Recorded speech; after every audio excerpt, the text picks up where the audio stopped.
It just gets kind of weird where you have to kill this Rigor Mortis. Damage, get that blue into the graveyard to enable Watery Grave. So head and go for the 2-card block here. Maybe we will see the Conqueror. How many, tick that off your bingo card. How many Conquerors the high seed we see from Slippy? Got a call for Love backup. that. I wonder how much of a consideration that is for Hayden to see. You know, you've attacked me with a Conqueror. I stole one from you. There's only one left. So it does open up potentially a fatigue angle down the line. Okay, so Oh, and we can see an Ollie Berry's hand, that beautiful new card and Guardian Mastery. Fearless back. Confrontation. Fearless Confrontation. Yep, so it looks like he's working with the Golden Tipple, Fearless Confrontation, Saltwater Swell, The Fearless is pretty sick here. Yeah. and The way Hayden played is pretty Golden Tipple, exploited yeah, by so no Fearless. Because ideally you want to just dagger the Rigor Mortis, but since you committed to going attack action face before killing the Rigor Mortis, if a Fearless does come down, it now means that you have to attack it again with something else. So I don't know if I like this. Got a Annexation of the Forge extended art foil. It's pretty sweet. Yes. no yellow at the moment to discard to the Golden Tipple. Slightly awkward hand, I would say. Yeah, so what Ollie is I believe the facing street is date of the actually set a little was bit Friday, of, and this ally event deficit, was right? Saturday. You want to see those allies early, you Got a want to headbutt. get them into your graveyard, and so far he hasn't been seeing that many other than this Rigor Mortis. And a slightly difficult card to, a difficult turn to navigate here because the Flick Knives of active being able, I mean, actually Ollie's already marked, so this is just threatening the on-hit banish right away. 2 cards in hand representing attack reactions, and then also... And he's got a Toxin in his hand, which is pretty And nice. no blocks of the call, no reactions. Yeah. So with 2 cards in hand, Hayden's range is so wide that even if Ollie committed a card, it possibly just gets blown out anyway and loses 1 card more. Okay, and what's gonna be the banish here from Ollie's side? So, I mean, one thing here we have to keep in mind, Carol, is if he goes for the dagger on the Rigor Mortis, that Fearless Confrontation is going to be pretty brutal. So, we'll see what Hayden's line is Got here. a break Yeah, stature. That's got to be one of Ollie's considerations, yeah. So, does have the Tarantula Toxin, probably doesn't want to have to commit that. There to we the go, regular. and here's the dagger. Okay, 1 card left in hand. Ollie just double checking. I mean, this is a pretty nice spot for that Fearless. The problem is that the hand really doesn't save his do that Rigor much Mortis. afterwards, right? It's a Does it tipple line up with this. and a loot the hold. But he doesn't have any allies that have been, right? Hand. He does have a red tipple to work with, so even playing out the red tipple into a Rigor Mortis is a 2-card 9, which is a pretty great rate. Okay, and choosing actually just to give up that Rigor Mortis and not wanting to get rid of that Fearless Confrontation here. Yeah, and Ollie just has to work with attack action cards here. He doesn't have any allies available to him, but the Murderous Rabble's coming down, and he's got a blue golden tipple on top, so this is coming in for 3 go again. Are we just I mean, casting? we might even just see that Fearless Confrontation being played out for 5 damage. Yeah, we just playing it for 5. I mean, a loot the whole Fearless Golden Tipple in hand. You probably want to set up that Tipple and Arsenal. Got a daily potentially, grind. Just come in for 5. Yeah. Okay, and Hayden just taking his time. You don't want to fall into the trap of taking too much damage against Gravy. Ooh, And and Justinic and Persuasive. That's a great... And That's a there's heater. Blanche as well to work with. Lines up nicely with that blue. yeah, we'll see, because he has a few lines available to him here. Could go for the Blanche to try shut off all colors, which makes it very hard to get Watery Grave online if you're going for that angle. Also has the Persuasive into multiple reactions, and we are just going to see the Yeah. Fearless played out for 5. Yeah, Ollie is happy to just present some damage, present some numbers, and hopefully draw some allies on the next turn. Yeah, good old Raging Onslaught, Seismic exactly right, eruption. Ollie. So just coming for 5 here, I will say, yeah, a little bit of an awkward start for Ollie here. That's what can happen sometimes in these Gravy decks. You don't see their allies early, just the Rigor Mortis. But he is setting himself up very nicely for the next turn. That red golden tipple available to discard the ally, generate the gold, and just keep things going. But yeah, what a spicy hand for Hayden. I feel like you've got so many options here. The Persuasive Prognosis can be so strong, backed up by the Justinic. And he's picking up his card, so he is respecting just this damage. Okay, might be luck. pushing in that. Okay, so the Razor's Edge and the Persuasive. So he is going to go for that Blanche line here. Just going to decide to push 7 damage.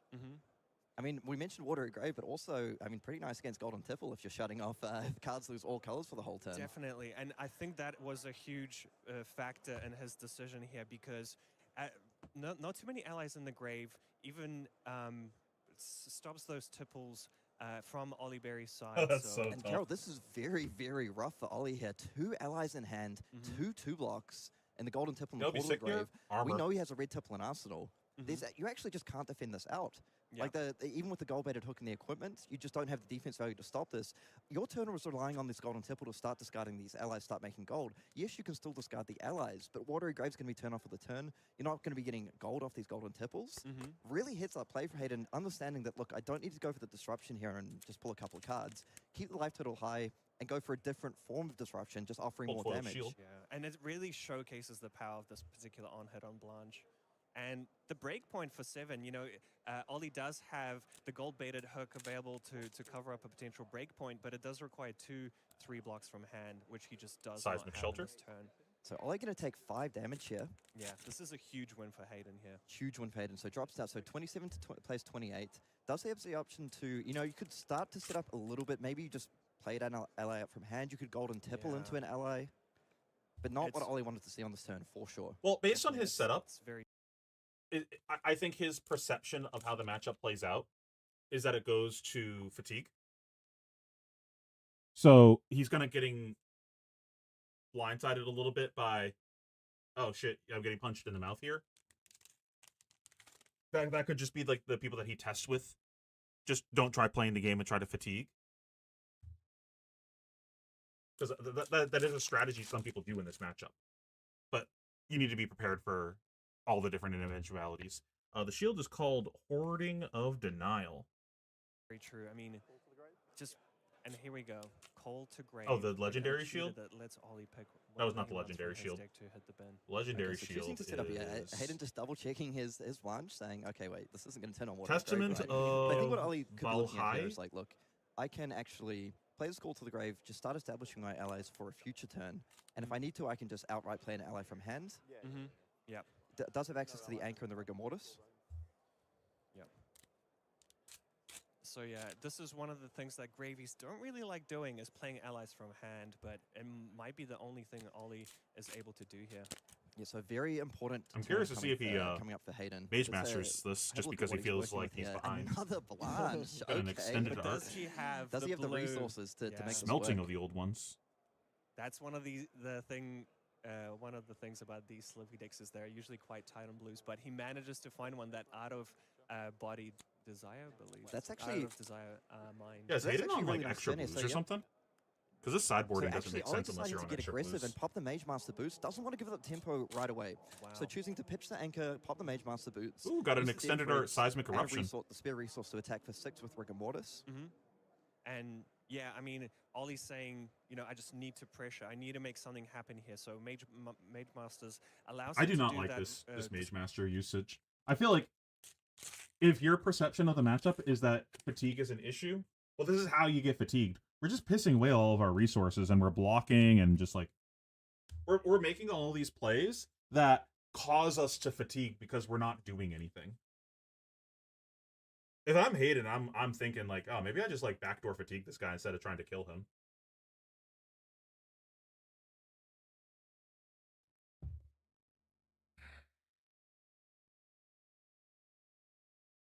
Yeah, I also like the micro text box. despite being hit by the Blanche. So Hayden with a few options here. So could choose to defend this out, keep life total high. Yep, does go for this line to take 3 damage. So now he can choose, with the Infect, he could just lead off, he can go very aggressive, go Infect face into Blanche, or he could just choose to clear the ally here, like Infect straight into the Rigor Mortis. The alternate, more aggressive line is going no blocks and pitching off Tunic to... Okay, so just choosing to dagger into the Rigor Mortis. Yeah. I like this, it hides a little bit of information, still preserving 2 cards in hand. Yeah, and wonder if Hayden just wants to save that Blanche for potentially the following turn. Nah, no, just keeping he's- it real, he's Blanche to the keeping it face. real. I mean, opponent still has no gold. Yeah, I mean, no gold. No, I mean, there is break one catcher, ally new in box. the bin, and just shutting that out this early in the game, I feel like he's really putting the pressure on Ollie to make something happen. So Ollie with a bit of a better defensive hand here has access to multiple 3 blocks, so could choose to actually utilize that gold-baited hooker if he wants. Again, these golden tipples, 1 in arsenal, 1 in hand, just not lining up that nicely. Maybe wanting to check the top of the deck if looking at this chart, the high Got a seams. foil call for the awkward backup. thing is the golden tipple does defend for 2, so you not really that able to keep 2 blues to play out that Sawbones from his This feels graveyard kind of weird. I don't know why. that easily. Yep. So with access to the Give No Quarter, I mean, it does have a few lines. Like he does have multiple ways to be able to defend this out and establish allies onto board. Yeah. But again, it's just Got a slowing down his Fearless. game plan significantly here. Yeah, he has to keep on respecting this on hit. Yep. So the two of the 3 blocks are going to go in with a gold-baited hook to defend out this Blanche for 7. And I'm really liking the Blanche tech so far in Slippy. Yeah. Does some really good double duty as well against Prism. Ooh, and this is so. Yes, Ollie's able to establish the Sawbones, but I just want to point out here, Daily grind. Hayden does pick up that Kiss of Death, and he's been sitting on a Tarantula Toxin in Arsenal for quite some time, so he has a line to potentially do a very explosive turn with that card combo. Yep, access to take up the mantle as well. So Ollie just choosing to give no quarter, get this ally down on board, pitch away that golden tipple to clear it out the hand, and come in for 6. So We do you got wanna say another one Ollie of doing a good the job of forest working ones. with like not the greatest early game gravy draw, but still just Nice. making it work in a way. Yeah. He's 4 points ahead in life. He still has that golden tipple set up in Arsenal for when he starts to draw the hands. Boom. Utilize those and establishing an ally on board. Yeah, that's massive. Like, despite being so pressured and so disrupted in the back-to-back turns, has managed to find the line to drop an ally and attack and pressure Hayden Day's life total. And in the end, Ollie is 4 life ahead here. 3 boxes So left. Hayden, again, access to a very aggressive hand, as you pointed out, has access to that Tarantula Toxin Arsenal. And I like this, just choosing again to preserve a little bit of life where he needs to. Not falling into the trap of saying, I'm just going to pure race you and then get blown out by one of these really explosive gravy turns. Yeah. The slightly awkward thing for Hayden is he doesn't have that red stealth attack on top of the Kiss of Death, so he can't go Kiss of Death, Toxin, at Ollie Berry and then manage to clear the ally. So let's see if he wants to just go face. Or It's probably just respect Kiss the of Death at Sawbones. the Yeah, because I mean, Sawbones, right? sure you could go like Persuasive into the Sawbones and use the Mantle. That doesn't feel great necessarily. foil peck I mean, perfect. Even the Kiss of Death. And, is sort of break cool, stature. to try clear the Sawbones. Yeah. We'll see if he's going to value sort of trying to present a little bit more disruption on this turn. And here we go. Kiss of Death, targeting the Sawbones, trying to clear this. Yep, I think recognizing as well, like, look, Ollie still has no gold. Let's keep him off these allies for now. And if I can disrupt him, just even if I get 1 card out of his hand with this Persuasive, that's a bit of a big win for me. I think we've burned enough So, resources that again, like has the we can just fatigue Oliver. Like he himself threw away Prismatic. We burned a conch for free. We got the other conch. He burned his Mage Master boots for free. So we got 1 Prismatic, 1 conch. He hasn't even made a Gold Kiss yet, and he's running out of space to actually present them. He's got nothing in the grave, no gold. This feels like a just fatigue my opponent kind of game. the ability to play out that Persuasive Prognosis, and if he wants Got to, another he Fearless. can go Flick Knives, take up the Mantle, pull up that Mark of the Black Widow that he had as well, to push some damage and Nice. start disrupting from the hand. Yeah. And Ollie, again, no ally in hand. Does have the yellow golden tipple. Wow. And that's one of the kind of tension points of those gravy decks, right? Is when do you draw these allies? And one of the scary things is if you are in a situation where you draw a lot of non-allies, it means that potentially later on in the game might just see them clumped You know down they're the coming line. up. You know they're coming up. And by that time, when you're kind of low in life, it can Headbutt. get very awkward. Yeah, so Ollie definitely a What's tough EOD? defensive decision here, because if he pushes in one card, gets blown out by, say, like the take up the Mantle into Mark of the Black Widow, that makes his hand, again, just a little bit awkward. So, I mean, he is going to most likely be able to hold on to at least one card and that Prismatic Ley Line, maybe trying to get his engine going with that red golden temple from Arsenal, but you really want to be discarding allies, like not your actual, like, cards. to For this. sure, for sure. I mean, Yeah, the it's really pretty. Persuasive, even with just 2 cards, the range. 2 boxes left. See, from Ollie's side, we do know Hayden's got that take up. I've the not gotten Mantle a and the legendary in a Tarantula while. Toxin. But on Ollie's side, you just. This could be a Justin Nick, could be anything. Yeah, exactly. I mean, even the Black Tech Whisperer's right is still an option. This could be a Black Tech into a Codex, you never know. Yeah.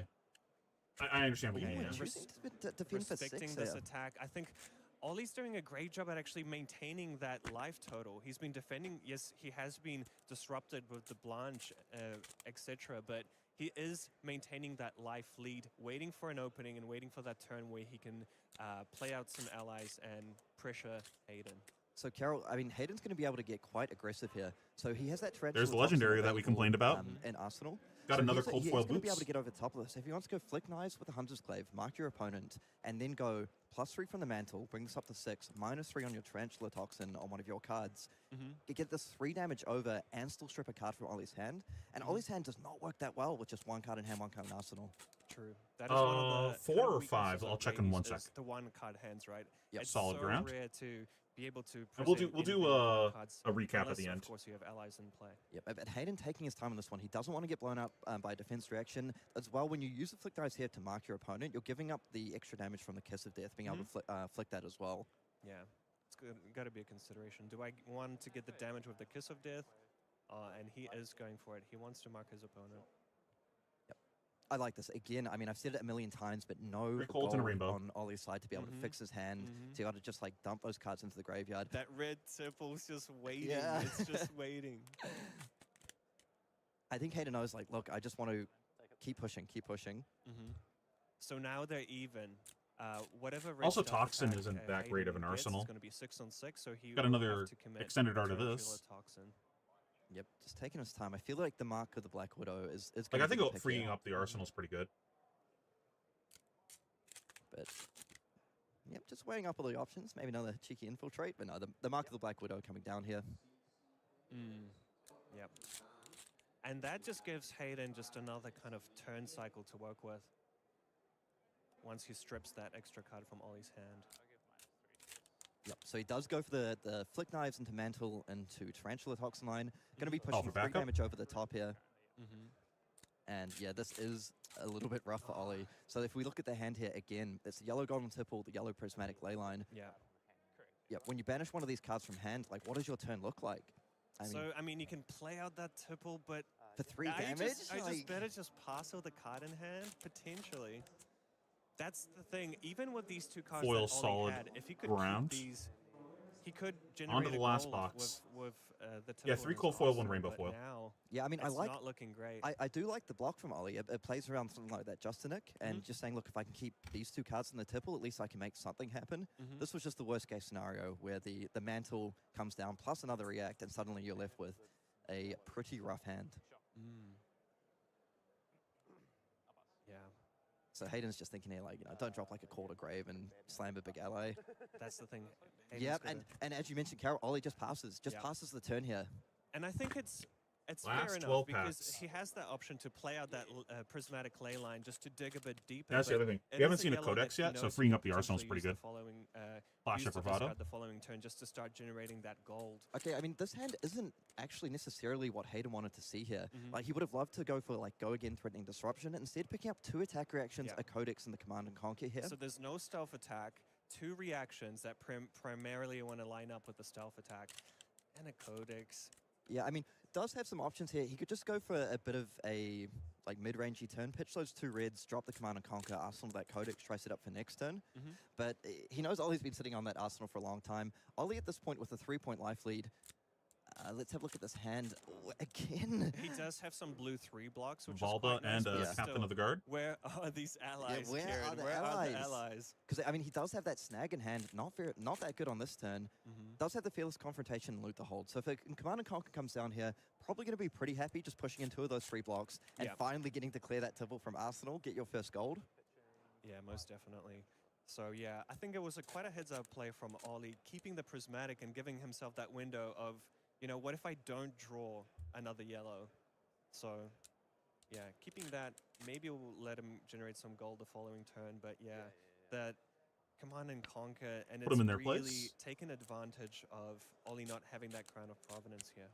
Yep, so Ollie probably thinking this is maybe about as good as this turn could have gone for me at least. It's not like multiple attacks into threatening reactions. It's just And Ollie is eyeing up to actually defend with the prismatic ley line, and I have a feeling we might see a Raging Onslaught Onslaught number 2 again. here. Last pack. Well, we did see Ollie take a look at Can we the get some front last of the pack deck with the magic? Compass. Mhm. One thing, if that's not a card he actually wants to put in Arsenal or is not that high value, Nope. Mhm. might just Unlucky. be thinking, look, I want to save this tipple for like max value. Yeah. Like, I right feel now, like that was discarding pretty ley good. line. So I think he is tossing up between pushing in the 2 blues or just defending with this prismatic ley line, coming in for 5 more damage. Mhm. Yep, so actually Okay. is going to go with this line, defend for 5, present 5 damage back, and just wait for my turn. Massive iron The rot chest. patience, the patience on this Okay, you're gonna get some player. earthquakes for a He second. is happy to present 5 damage and just wait. Yeah. And Ollie knows that I have a feeling, Kieran. I have a feeling that four Four allies are allies coming might be waiting on the top of his deck at some point. Okay, so from Hayden's side here, we see a pick up the pieces, double Old Weaver Spinneret, and we can't quite make out that last card.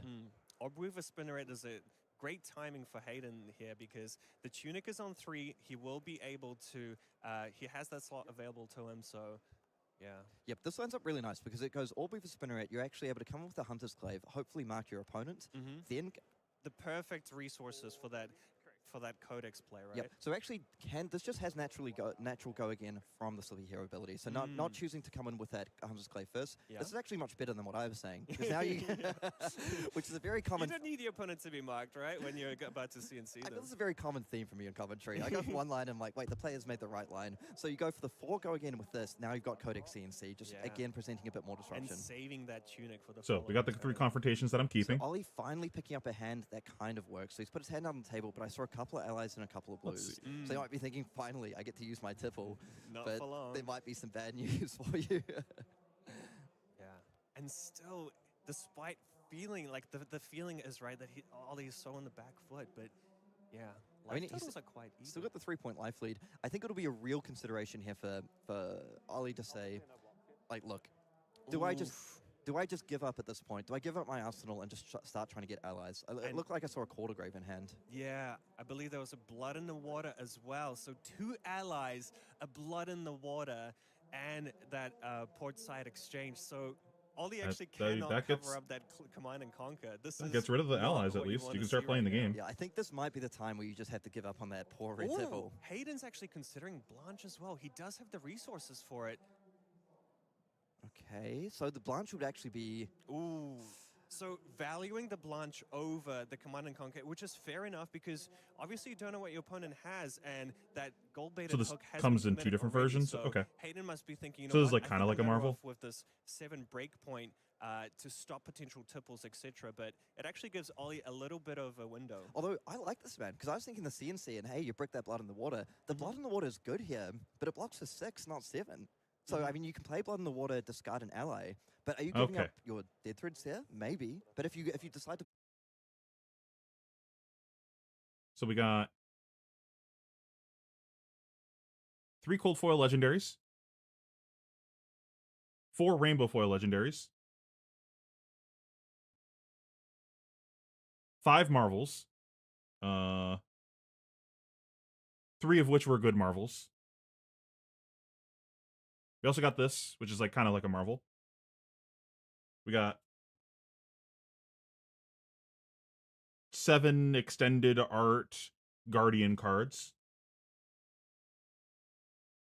And 8 common/rare cold foil equipment. And then I'll do counts on some other things in a sec. Free up some space. Gonna keep one of those boots. to block with the other defensive card in your hand, which is that portside exchange, Mhm. what does your turn look like? I mean, True. it's not looking Those like much. Blanches actually have been putting in the work, haven't they? Yeah, so I think Ollie's made the correct read here. Look, I can't just sit here and keep doing nothing for the 22 rest of foil this game. majestics. Mhm. Oh, and gets the ally off the top. Ally off the top. That's actually massive for Ollie.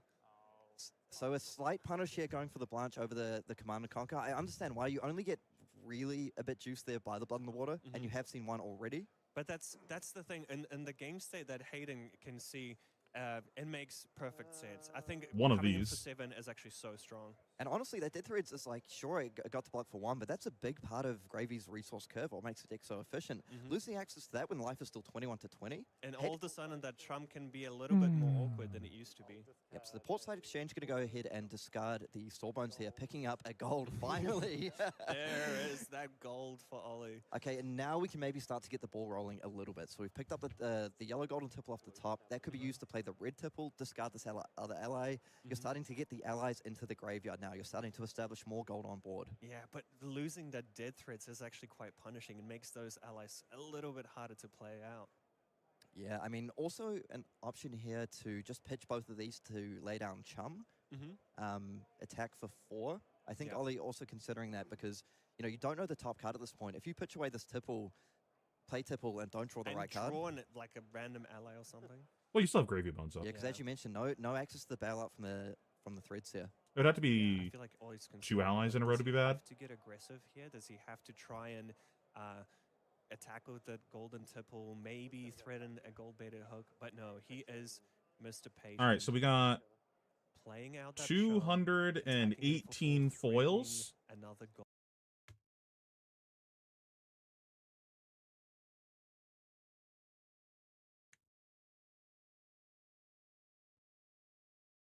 So 40 boxes at 12 packs each. So we opened 480 packs. So it's almost like half of the packs had a little that's like a little less than half the packs had a foil in them, right? Like 40%-ish.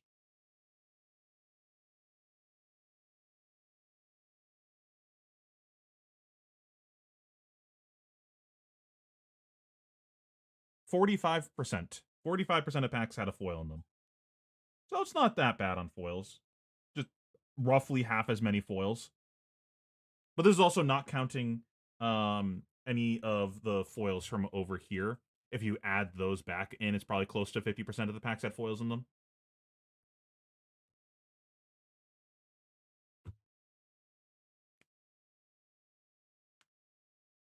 Gold. Yeah, I like this. So you keep the red tipple as well to start pushing a little bit more damage. And your gold generation has been so light this game that you want to actually pick up a little bit more. Yeah. Oh, and this is a Bonds of scary Agony, turn. just in a razor's edge. Wow.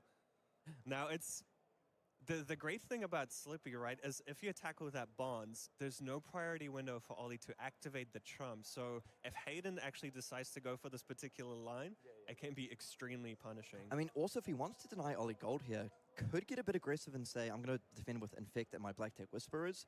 Shut off your gold for the turn.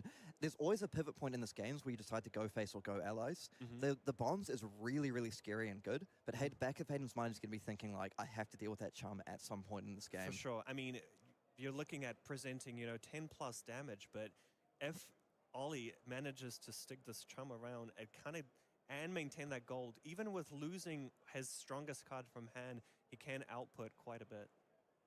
And try to just, Yeah, so we didn't quite catch that card in Hayden's arsenal. Maybe he'll show us one more time. Come on, Hayden, I'm setting my Jedi mind tricks. No. So 231 a lot of this turn actually Majestics. depends on what. So very close to the same numbers. About.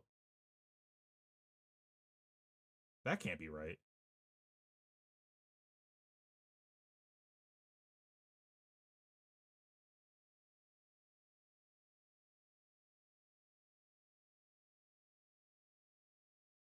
Oh, did I just like add? Did I just like double this in my brain for some reason?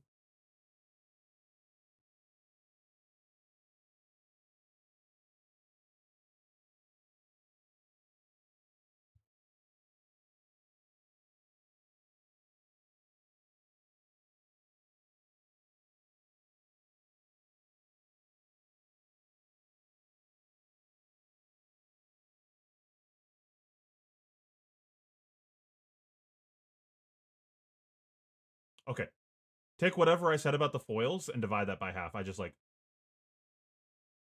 doubled it for some reason. This is 118, not 218, right?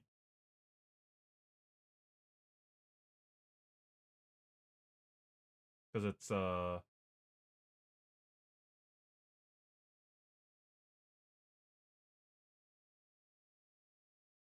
just double check my math is right. 40 boxes times 12 packs. Yeah, 480 packs. Yeah. Okay, so it was like what, like 118 or something like that.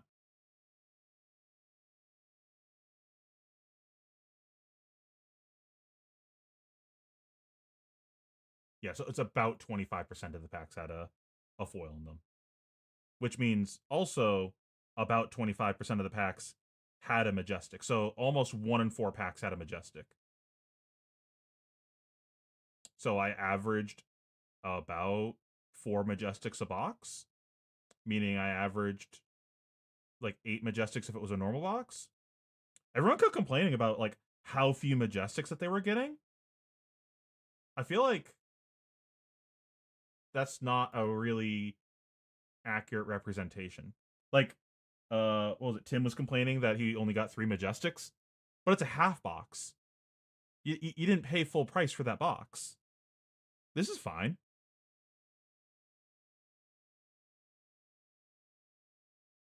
Is in their arsenal, because with the black tick whispers here we see the bonds. Okay, I'm gonna with switch 2 these attack because reactions now in I'm just gonna hand. be sorting You can cards. actually go to give it go again off the black tick in order to activate that third attack reaction. Yep.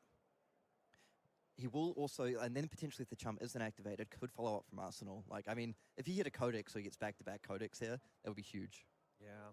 So many lines and No blocks. Okay, no blocks. Hayden going to drop down to 17, give Ollie that second gold.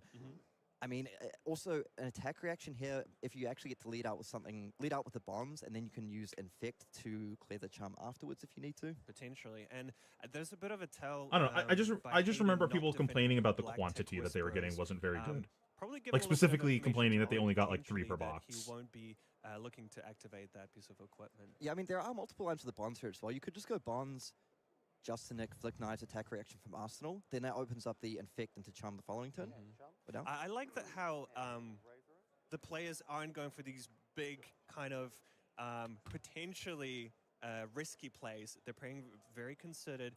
You want to clear the chum. You want to maintain the lack of board state on your opponent's turn, and then, bam, that's the card he had. He had another command. Okay, and so conquer. picking up the CNC off the Codex was quite a nice pickup there, and I like this line again, just playing very patient. Clearing the chum, I know that's going to be a huge issue at some point. I'm not going to go all in on this bombs turn. Okay. Use all my Where are those equipment, 2 damaged potentially leave a cards? chum that's just going to get me later in the game here.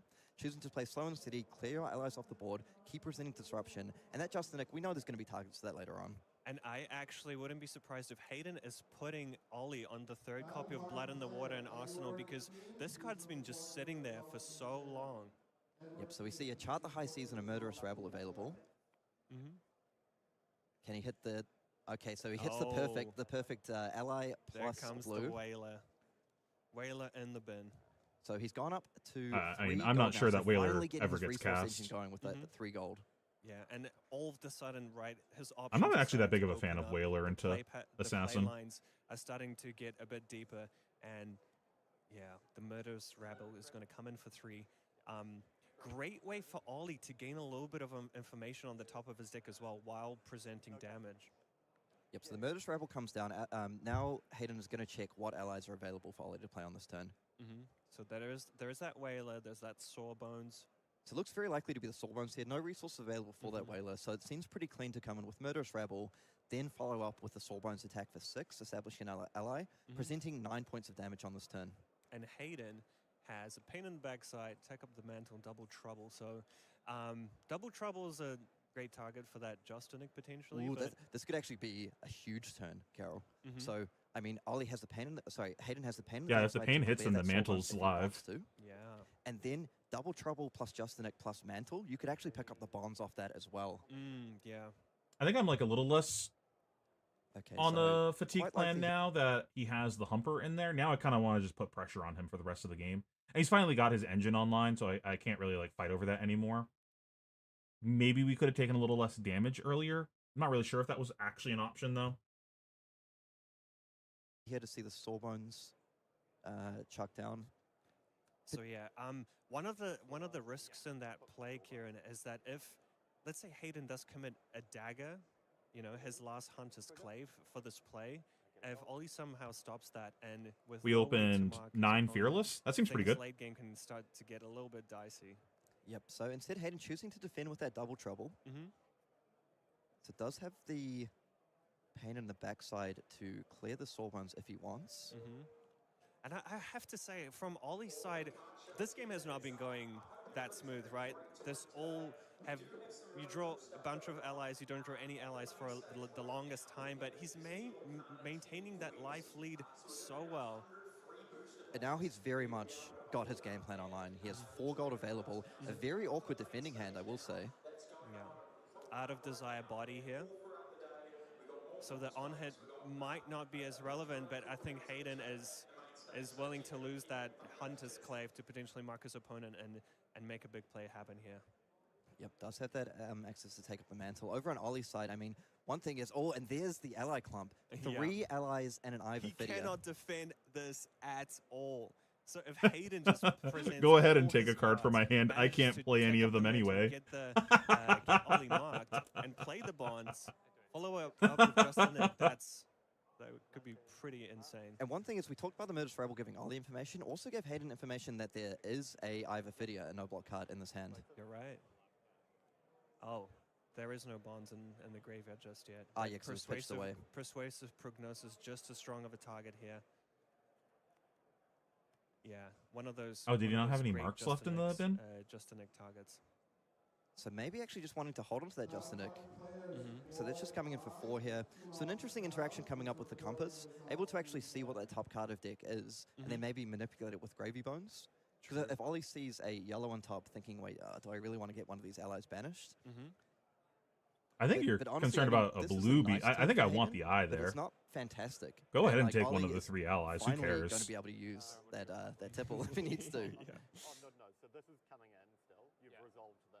Oh, so sorry, okay, so I'm just thinking if I want to. you've passed priority on the mantle? On the mantle. Okay, sure. Yeah. Oh, yeah. Oh, yeah. Yeah, if you pass priority. Okay, so players just Sure thing. working out the Sorry, I thought you were- stack, what has result, what hasn't, and Ollie was just saying, you know what, he just passed on that, take up the mantle. Now Justin Nick bringing it up to 9. The 9. And this is going to banish a lot of cards now. Yeah, yeah. So resolving the Justin Nick trigger first, and Hayden with the ability to gain a little bit of life here, which is actually really important. Oh, and Oh, banishing that chum. banishes a chum. Okay, Oh, so and that a is rigger. an ally, so he will be able to. Oh, we banish get to keep another the ally. eye. That was the only thing that mattered. So actually going to go ahead and gain 3 points of life off this Persuasive Prognosis. That's pretty nice, and this is how Hayden gets ahead on the life race. So this game is actually starting to get very close, because Ollie with access to all this gold, he has the Ivor Fidia here, which is going to be able to pitch to the golden tipple, so he knows what he's going to, what he will draw as well. Discarding an ally and going to be able to establish an ally on board. Also has the ability just to start drawing through multiple cards, actually utilizing this gold for a big push turn if he wants to. That's true. Yeah, I might just draw off mean, of gold first. Yeah, it's. I think it's we're nice always for Ollie, I have to say, to be able to digging through some gold here keep because that we have over 2 Fidia. allies in our hand. And yeah, just leaving. Maybe Ollie not, with 'cause the we get swappies, Gravy not Bones giving him also. Too many options on decisions on what to discard. Yep, so we may see a bit of digging with the gold here, because this is the point where your opponent's on 14, no arsenal, it's going to have 4 cards in hand Open things up with this. with the golden tipple. Oh yeah. Oh yeah. And let's see if we can spot the cards off the top of the deck here. Do anything else. Chart the high seas and an anchor. Mhm. So I mean, chart the high seas could be pretty nice here. No mage master grab the boots, though, chart, so look may at the want top. to actually find something a bit more aggressive. Find out if we're going to hit off of the chart. If not, Yeah, activate 2 Gravy allies Bones. in the bin. I mean, he does have to find a blue to play out. We'll chuck them on top in this order. Okay, gonna Okay. leave them both on top. So he draws the Wait, chart he the high topped seas. both of them? Yep, okay, yep. So it does need to discard first, generating that 5th gold. Gonna draw. Huh? Huh? Why are we topping both of them?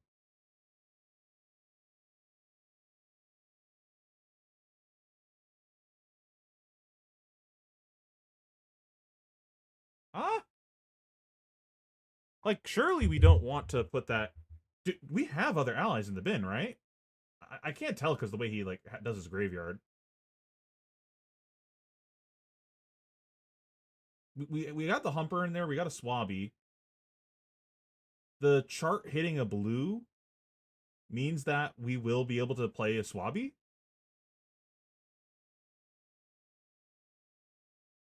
I'm confused. Or the chart the high seas. Because the thing is, even if we because I think it was an Anka. If we put Anka on the bin, we don't have a Dead Threads to play and swing it. Now he knows there's that ally on top as well, so he could chart to get rid of that ally, pick up more gold, and then start digging with the gold if he wants to. I'm confused by so Hayden will value go ahead and say having no that on blocks, top. yeah. Okay, a pretty... I mean, no attack reactions Yeah. in this hand. And that is part of the variance on the Slippy side, right? Sometimes you can get all reactions, sometimes you can get all attack actions, so it's one of those turns. Okay, so 5 resources available, 6 gold now. Yeah, and joking about the dead threads, but not too impactful with all these resources on board. And you did mention earlier, Cal, the issue with giving up that Hunter's Clave, not being able to mark What your seems opponent. good? I mean, that Mark of the Black Widow is looking pretty weak in Hayden's hand right now. Yeah, And exactly. here's a bit of the ally clump you mentioned. 2 allies banished already. There was another ally on top previously.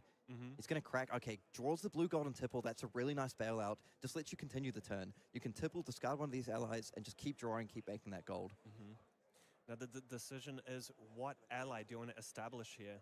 Is Charm something that does all you want to go more defensive, trying to establish that Charm, put Hayden in a position where like he has to start respecting the allies still, or does he want to just pressure the life total with something like a Swabby? Okay, so discards the Chum there. Picking up that Sea Legs off the top is quite a nice pickup because with no Mage Master boots at this point, action points are a bit of a restriction for Ollie. Does have the option to actually golden tipple, get rid of that Sea Legs in order to get that Gold Kiss run down. Probably Could wants be a to... little bit risky because I think this is the perfect time to activate the compass. He needs to check if it's a red because he needs to get resources to continue his turn if he does decide to commit to the golden tipple. I don't know about looking there because I feel like with our current hand texture, we're just always playing the tipple, right? Like we have more than enough resources with our current hand to do whatever we needed to. We already played a blue. Like, are we trying to arsenal the tipple and pitch both these yellows? That seems really dubious. I think we're just always playing the tipple and then looking afterwards. Yeah, because it actually looks like just the Chum in the bin at the moment. Multiple allies were banished, so you're actually right. He does have a whaler in there as well, but I don't think that We've got like at least 4 guys in the bin. Oh, and there actually is an anchor sitting some... And a Swabby. And some Swabbies as well. Can you... Can we have the allies cleanly put off to one side for us? Yeah. I think I'm too used to players splitting them up a bit more separately, but I think there are actually multiple allies when we have a look through. We see a Swabby, we see a Chum. There's plenty of allies to go around. So I like this. Ollie's going for quite an aggressive line. Man, I He's don't gonna like go, this. go You may big like with the this. Swabby. I hate this. Like, surely it's play tipple, discard one of these guys. Probably the Gold Kiss, so we can try to establish like a double ally turn at some point. Because we don't need more allies in the bin. And like, what's the point of the tipple? The point of the tipple is to be able to like get rid of these guys and keep going. And then if we find an arsenal instead, well, then we just play the Chum instead. And I think I'd rather play Chum at this stage of the game. I think I want Hayden to just like take an off turn and then let me play a 5-card hand.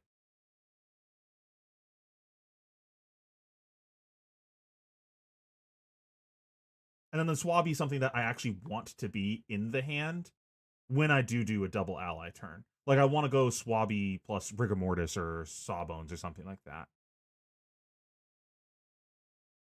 Which would be a bit available if we got rid of the sea legs there. I think this is a winnable game, and like this is kind of tossing it. Really put Hayden in a position where he has to start presenting a lot of damage here. So we'll see. Hayden, this does give Hayden... I do feel like it actually lines up. Hayden must be loving this because this is the perfect hand where he can defend a little bit, clear the Swabby, and reset. A chance to deny 1 gold if he wants to with the Black Tip Whisperers. So a pretty clean line here is you block this for 6 or 7. You clear that ally with the Infiltrate. Yeah, and actually it's going to deny the gold. I like this because, you know, you might want that for something like a Loot the Hold later on, but shutting off the gold is nice. And that is actually kind of more threatening once it has that counter on because it's kind of sending a signal to One small thing too about him blocking with the boots there is it does mean that hooking a blue for the rest of the game is significantly better. We basically can't hook any of our like blue tipples or anything until he blocks with his boots. Now it's like incredibly annoying when we do that. Ollie being like, I can use this at any time. So over on Ollie's side, what's he going to pick up here? Okay, so he's got the loot to hold the port side exchange, a handful of blues, which is actually totally fine with number of gold you have. Yeah. Now Hayden putting that Bonds Wagoning into Arsenal, and I think this is his win condition at this stage of the game. Yeah. Like, things are starting to get a little bit scary. Ollie's going to offer disruption on this turn with that loot to hold. Has to tip the barkeep in order to establish multiple allies if he wants to. It's going to be able to chip a little bit of damage, establish multiple allies potentially, and offer disruption. Very strong turn coming up for Ollie here. Does Hayden have something? Yeah, so 4 blues, and this is exactly where you want to be in the gravy seat. You have the gold, you have the allies now, and you have that blue off the top. So honestly, this is kind of crazy, but Ollie could potentially go for a whaler attack. Oh my god, could. is he whalering this turn? That's actually an open line to him. If he, I mean, if he cracks some golds, he can get the doesn't even resources. Yeah, he has to need draw. He hit a needs gold one off- more I mean, a resource. blue off the top. And is he going for it? Is it a blue? Oh! That's a blue. That's he a does blue. head that blue. So now he's got the 12 resources in total that you need to play out a whaler and attack with it. Okay, so the whaler does come down, and that's going to attack in, representing lethal damage here and a gold on hit. Now, does Hayden have some way to be able to pressure back on this turn? Oh, wow. So he does have the Kiss of Death, the Tarantula Toxin, the Save of Bloodshed. I actually believe that this.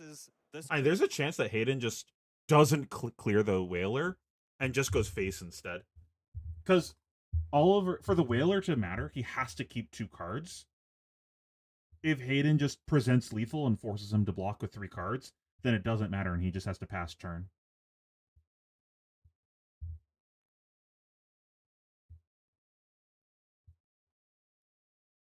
Be a play where Hayden's actually considering, you know what, I've got the hand, the Toxin, the Save of Bloodshed, and the Kiss of Death, and those 3 cards can deal so much damage that maybe he might go face and just say, you know what, I'm gonna defend the whaler with 1 Glad we're on the card, same page. drop down quite low, but present so much damage with the 3 cards remaining that it can be enough to close the game. Perhaps even considering just pushing in the Tunic, go down to, oh no, the Tunic and the Flick Knives, would take Yeah, both, yeah. that's a bit much. That's I don't know if actually you a really little- want to do that, because I think you really would like to use your tunic for your weapon at some point. It's just like so free and efficient.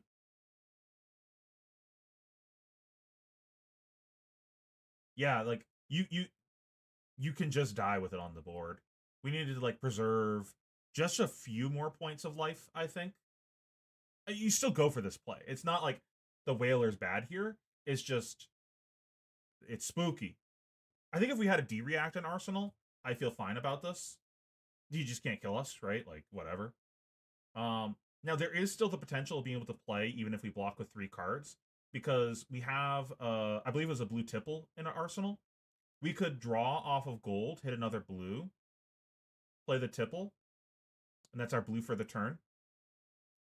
And then use the blue that we draw off of gold to cast an attack with one of the 3-cost allies in our graveyard. I believe we had an Anka.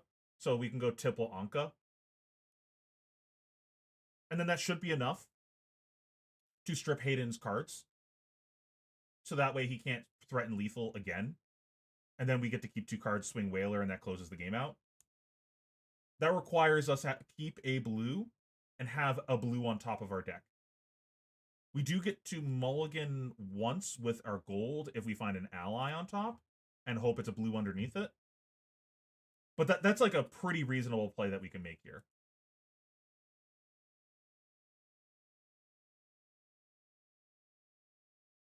Also, if we find an ally on top, we can mulligan an additional time because we can draw off of gold, draw an ally, play the tipple, make another gold, draw, and now we have 2 gold in play again. So we get 2 more looks. We can Gravy Bones and we can draw manually off of gold again if we need to. So we can go 2 to 3 deep if we need to. And that can win. So we just need to not literally take 10 damage. So we can we can block 3 cards and stay at that life total. Dead Threads would go crazy here, because then we could go Gravy Bones and Dead Threads the tipple if we needed to. A little bit awkward. I wonder if Hayden would have gone for that play if he was on 11 here. Yep, so does have some options here. Could choose to defend. So Hayden's got a Saver, a Kiss, a Toxin, and a Art. I did not catch what the arsenal is. If his arsenal is an attack, I mean, even if it's not, he can go attack with Kiss.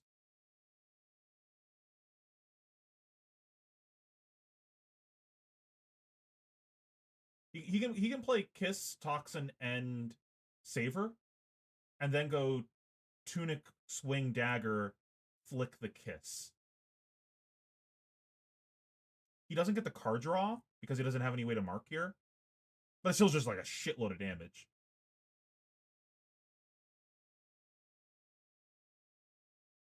That's what? 3... He has to block the Kiss, basically. Like, he can't just, like, no blocks that card. What happens if he doesn't block it? If he blocks nothing, it'd be Kiss for 3, 7, 8, 9, 10, 11. He literally has to block, because the Kiss would come in for 7. That would deal an additional 1, so it's 8 damage. And then he flicks it on the next chain link. So that's exact lethal. So he has to defend.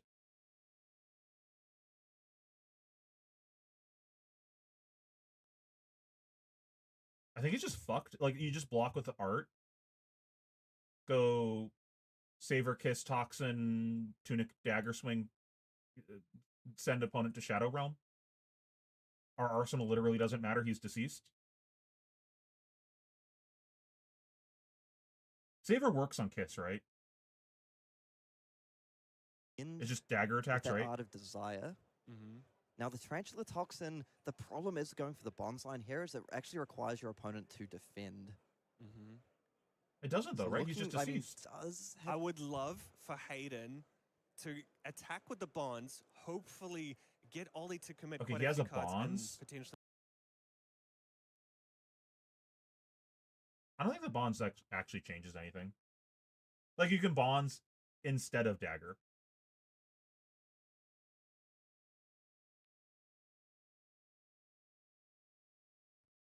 It is better. Like, you get to go Kiss. You go, what? Saver, Kiss. Send opponent straight to hell if they block him properly. And then go bonds. Boots. Flick. Toxin. And then you still get to Tunic, Dagger afterwards, because you gave your attack go again from boots. You just, like, send your opponent to the Shadow Realm so many different ways this turn. I don't think there's any way to navigate out of this unless you just, like, block your whole hand, and even then you still fucking eat shit and die. Then play the Kiss of Death. yeah, so Go I mean, for the sidestep. it looks like he's, having looked through the graveyard here, does have the ability to, if he wants to, defend this with a couple of cards. Also, that deck's starting to get a little bit thin. Mm-hmm. So he can clear this whaler with something like Block with a the blue. Save of Bloodshed plus Kiss of Death. Come on, block with a blue. Honestly, Karen, Come on, just give him the blue. I know Yeah. that it might be the right play to clear Just the see whale some. and play it safe, but I just want Hayden to just go all in. I want to see them bonds. I want to see that Kiss of Death in action. I don't hate going face here because it feels like this game is very much starting to get away from you. There's a whaler on board. Your opponent has 3 gold. They've got a card in arsenal. Mhm. Maybe you just say, Oh, okay, Save a Bloodshed, gonna come in. so he is Killing gonna the play. whaler? All right. Why are we killing? Just to cease our opponent. What are we doing?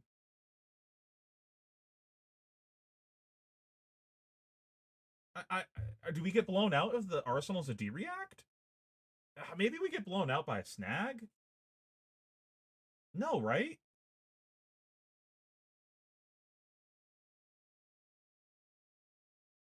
Because if we send the Kiss at face and he blocks him properly, he just like dies. He just like immediately dies. And the block properly is put entire hand in front of it, basically, right? Like,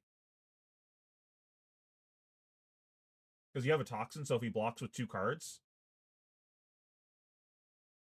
Okay, if he blocks 2 cards, you pump it and then nuke one of those cards. So you're still dealing 8. And then the flick kills him. So he has to block 3 cards on the Kiss to not immediately go to the Shadow Realm. But then if he does that, like, whatever.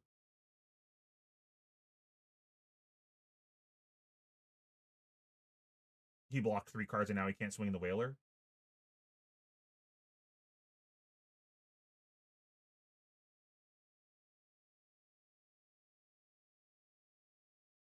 And you can still just play the bonds, right? Like, you can still just bonds, boots, flick. I guess you need a target to toxin. He probably still just blocks it, though, because he has a 1-card hand at that point.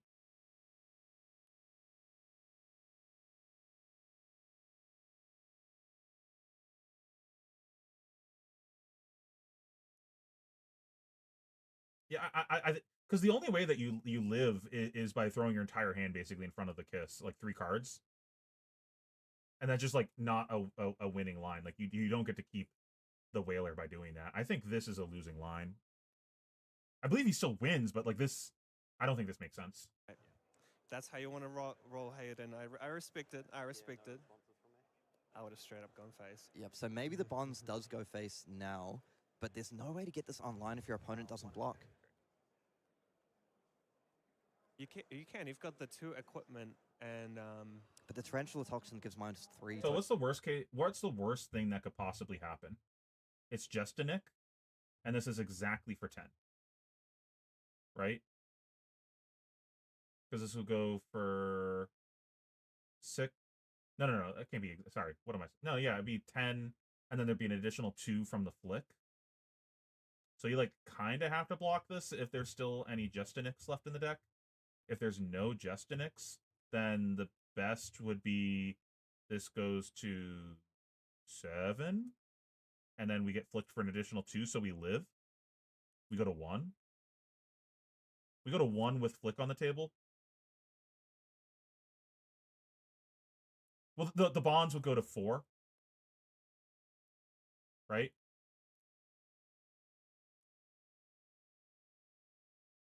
Sorry, you're right. 9. Yeah, 9.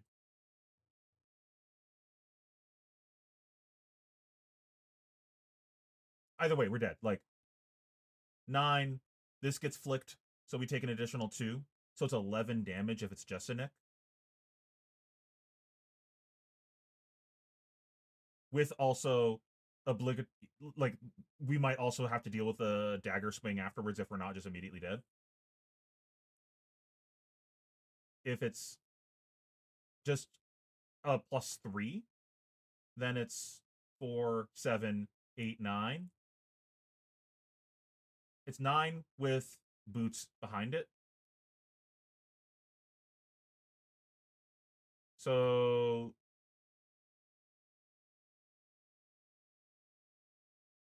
maybe we just block 2 cards on this then? Because in all scenarios, we still have to block somewhat, right? Depends if we can keep a 1-card hand that lets us play the tipple, play an ally swing. If we can do that, then we're Gucci. Card defending. oh yeah, so you basically relying on Ollie to defend here. Yeah. Which honestly, he might just say no blocks. Because, I mean, One of that is one of those things. I mean, I guess the issue with going no blocks here. Yeah, it depends on what's in the grave. If there's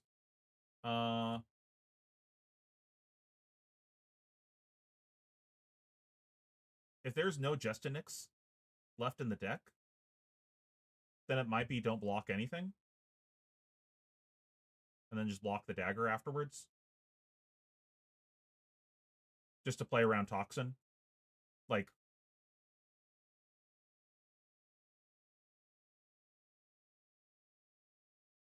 We already saw 2 Spike with Blood Rots go. It depends on the Is graveyard. you're dead to Justinic. Yeah. So I mean, so I mean, it is a scary. It certainly is a scary no blocks. Yeah, we have seen quite a few Justinics already. Maybe if. Oh yeah. And I hate so, Bonds. Because flicking Bonds Kiss is of such a Death drops you cringe down by card. 2. Yeah. Why is I a think he's maybe fucking thinking 0 like, do for I die one to of a the +3 or one am of the I most just dead to powerful cards in Justinic? the game?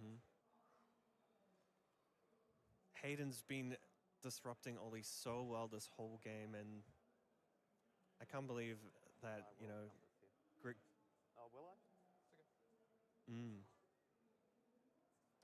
That is. Okay, so there is actually a line that there could work. is if a little bit unconventional. There's a Yeah. little bit actually. There is a bit of an unconventional line. The chain is open. You have a Kiss of Death on the previous chain link, which is a dagger, so you could potentially pump that with that Tarantula Toxin.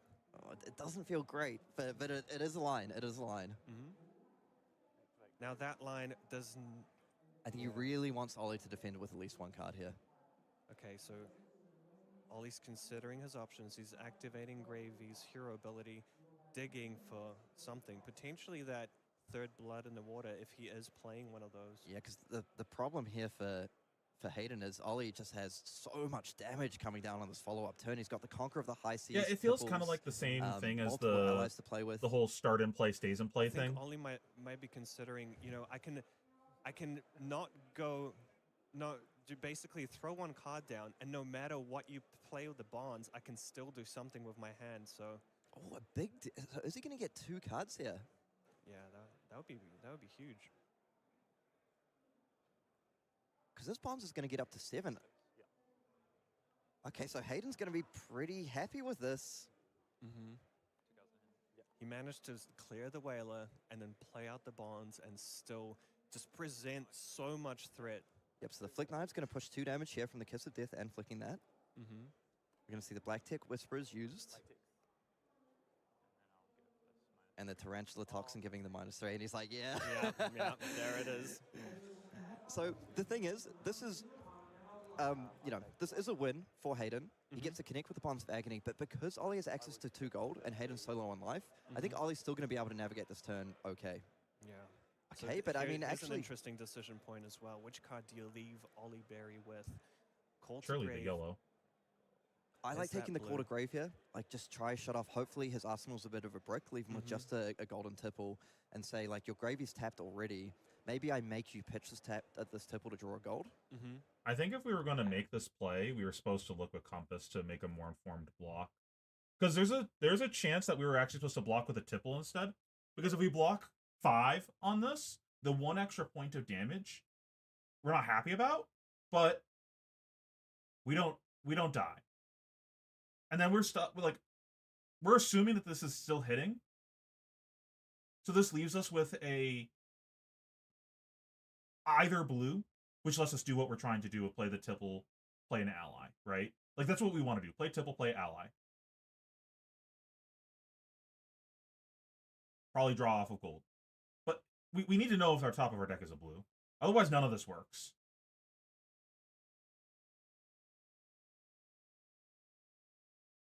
What did he discard? A Scoob?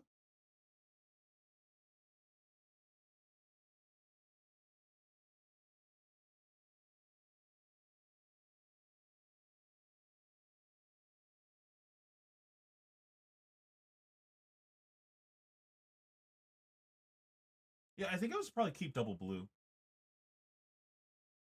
Gravy Bones, Compass, figure out if that play line works.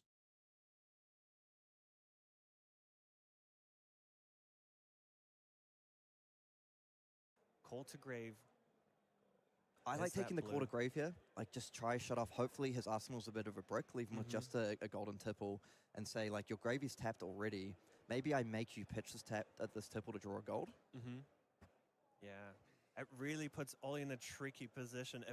If that's not a blue and an Arsenal, then Yeah, so it really shuts down his turn. Yeah, and here we see. Were we supposed to block 3 cards on this, actually?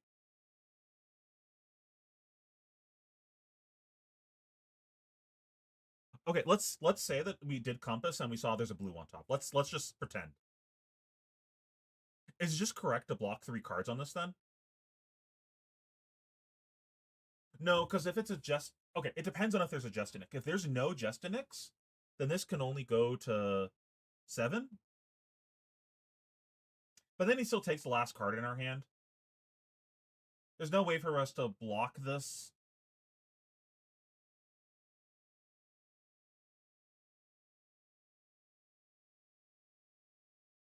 No, because it would go 7 and we're blocking 8 on 7, right?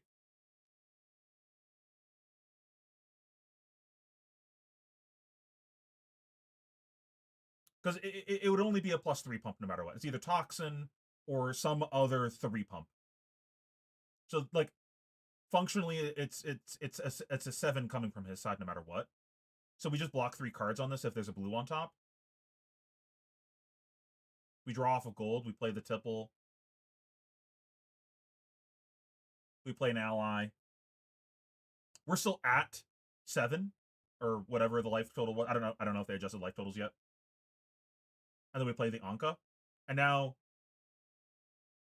opponent is at 1 because they probably don't block the tipple. And we're attacking them for 5, so they have to give us 2 cards. So now we're 7-1. They have to kill our guy, and they're on a 2-card hand. I think this is a winnable game. I think it all is predicated on the top of our deck, though. It has to be a blue. Does it have to be a blue? Is that correct? Pitch a blue, play the tipple, float 2. Yeah, it has to be. If that's the case, maybe we're supposed to not get rid of the Scoob and keep that as the card in our hand. No, that doesn't make any sense. Eyeing up that call to grave. Yep, just wants to take a look through. Remember when Kirk said earlier, you don't learn from games or mistakes as much anymore? The hardest disagree in the universe. We've been talking about this goddamn Bonds turn for like 15 minutes. I mean, obviously there's going to be, well, most likely there'll be more tipples left in the deck than there are Calder Graves, but at this point, you're not so much worried about fatiguing your opponent. It's like, how do I survive and actually kill you? I'm on 2 life, you're on 7. Man, I fucking love learning. Yeah. You know how Ricardo's like, I love blocking. That's me, but with learning. I love learning. What does Ollie have left?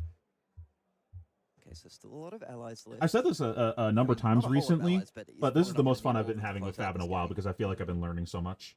But that's that's a Hayden that's a probably me just problem thinking, of okay, I finally now have a deck that I'm I'm actually enjoying back in the playing. game. I Like, could have done this at depending any on point, what, but I didn't enjoy Ollie any of the presents decks. on this follow-up turn here. Down to 2 gold, so hopefully I can start to run him a little bit lower on gold. Bro, And my if I can teachers would be draw proud. an actual disruptive hand, if I can get away with I defending was with, such a like, bad say, student. 1 card here, I'm learning so like, much maybe unlikely, nowadays. but if I can do that, then I'm actually right back in this thing. Yeah. Fucking No Child Left Behind failed me so A very hard. back and forth game. What a a lot of shit patience system. displayed from both sides here as well. For sure. I love how a lot of these play lines. Oh no, and that's actually a golden tipple in Arsenal from Ollie. I think we did see that from last turn. So, I mean, getting stranded with a tipple in hand, tipple in Arsenal. Yeah, like now we considering if compass he wants at the to beginning maybe of our crack a turn. gold Like here, surely we the ability compass 'cause maybe he might have earlier saved that blue and make a tipple for decision previous for turn. blocks based on that if we were See, always going to and, compass at the you beginning know, of our turn, right? Hayden's hand. Actually, He's got maybe that- that's wrong because I don't know what's in the graveyard. If there's a Justinic, then that could change the top of our deck, right? I guess also if he's hitting us with the bonds, our deck's going to get shuffled, so it doesn't matter. So, but this is in the world that we're getting hit by it. If we block 3 cards and the top of our deck is a blue, then we're not getting hit.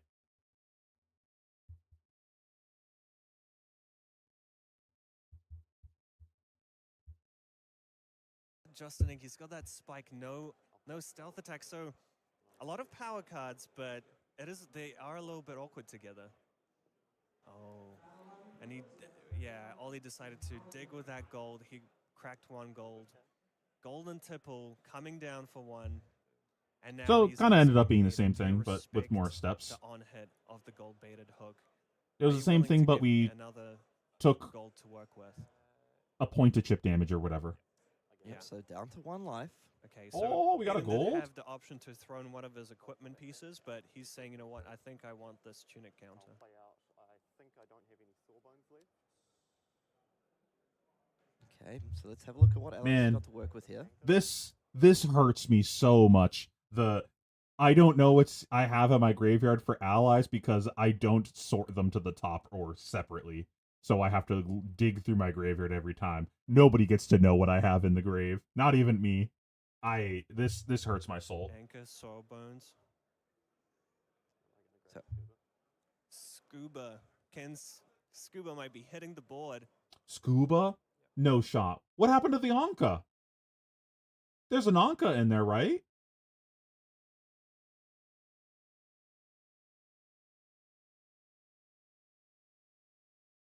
Like, no shot this is correct.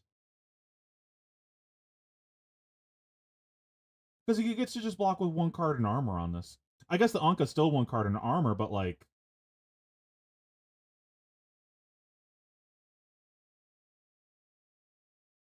The problem is, like, the Scuba, if it gets ignored, is the harder one to attack with again. I want the guy in play that no matter what my hand is, I get to attack with it. So if I have, like, an ally as the only card in my hand on the next turn, which, you know, we didn't get to put most of our allies in the graveyard this game, so it's pretty likely that we draw a hand that has an ally in it. And that ends up being the card that we don't defend with. We're kind of fucked. Yeah. And I think I want him to hit my ally. I don't want him to hit me. It's going to demand a card and equipment at least here. And yeah, maybe Yep, so that Justin not going to be pushed saving in. that prismatic ley line for later. Yep, and the spike with Blood Rot, I mean, when you're going to block with Tunic with an on 3, that spike with Blood Rot. Wait, what? That Prognosis had go again last turn, right? I'm surprised he didn't Tunic Glycera or whatever it's called. Huh. Gets a lot worse. Kind of But missed up plenty now- of damage there. I mean, Hayden's hand here, so he has the Codex available. So potentially this is one of those ones where you get an inefficient Codex, where you have the Codex discard a card from hand, and then play something, and then try follow up. Like, Yeah.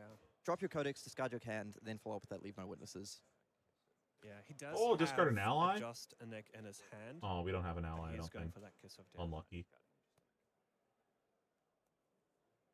So the great thing about the keeping a card in hand as Slippy is that even if when you attack with that kiss of death and hold a card in your hand, and you know he did discard a an attack reaction in the form of Justinic, it can tell Ollie, you know, you might have to respect this. And This also, could be an attack That is reaction. just against the rules.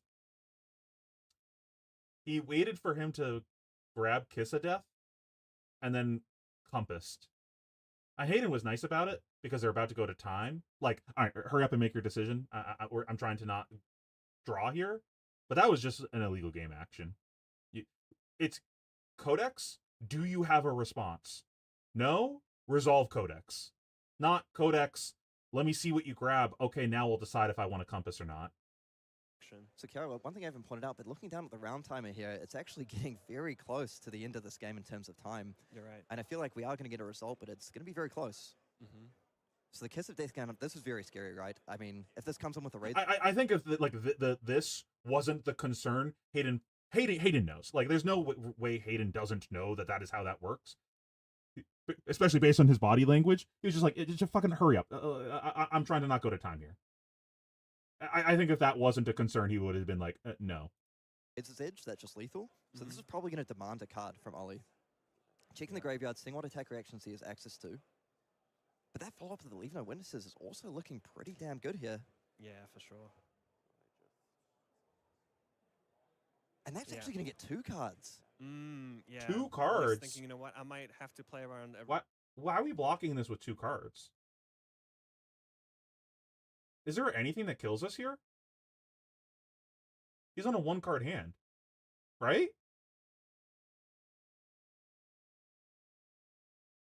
I guess Toxin might kill us?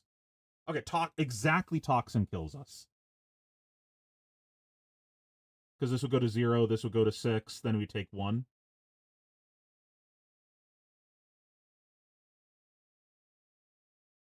I guess.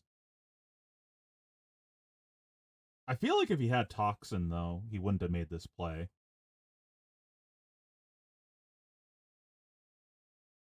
Because, like, you just get fucked so hard if your opponent just, like, blocks.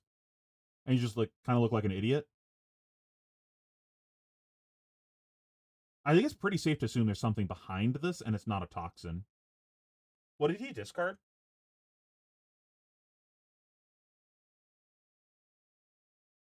He discarded a Justinic?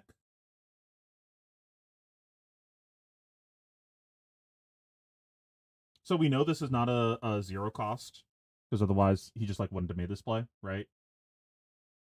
He would have played the 0 cost and then nicked it and then codexed.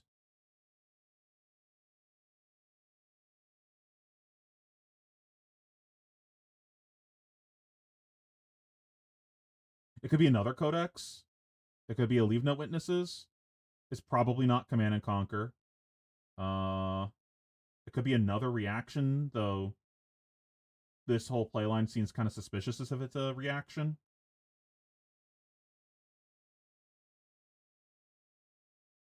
I don't think this is a stealth card.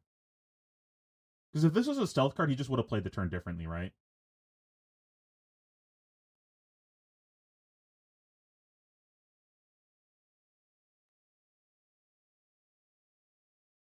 Yeah, it's tough not having the graveyard physically in front of me. I feel like that's the wrong block, but I'm not 100% sure. So the Kiss of Yeah. Yeah. So Flick of Death is trying not to miss that reaction window where Hayden's able to deal an extra 2 damage thanks to the Flicker Knives. so now all of a sudden, Ollie all the way down to 1. Flick Knife still available, still a dagger attack up here. All he's got left in his hand is a blue to attack with Scuba. Hayden is just very much taking control of this game. All he needs to do is keep a card so he can Flick of Death the Calypsorite, and that's lethal. Yeah, for sure. This is not a spot you want to be at against any assassin, right? 1 life, your opponent has a dagger and a Flick Knives, and you're just like, no. Okay, so we do have go ability. Oh, and that picks up a tipple off the top, but I mean, that's not tipple's good. not great here. Yeah, so it was a blue tipple. It allows him to dig a little bit further. So potentially looking for that last copy another tipple. Maybe looking for that last copy of Sawbones if there's one left to try and prevent that Flick Knives damage. And it is a red tipple. But this is... yeah, swinging in with Scuba. That's Hayden happy to just defend this out, knowing that he's got enough attacks to... Yep, and that's a Kiss of Death. So Kiss of Death into pitch attack with Calypso. This felt like an extremely winnable game. Okay, this so doesn't fucking matter, but... Okay, so we have gone to time, so Hayden has a turn, but he's going to pick up this game just in time, it looks like, by the skin of his teeth. The Kiss of Death comes down. I think Ollie sees the writing on the wall, and that gets the fifth. That was actually a pretty interesting game to watch. Like, I don't agree with a lot of the decisions made during the game, but it was still an educational game. Like, me disagreeing with the decisions means that at least we have like some interesting talking points and some learning points.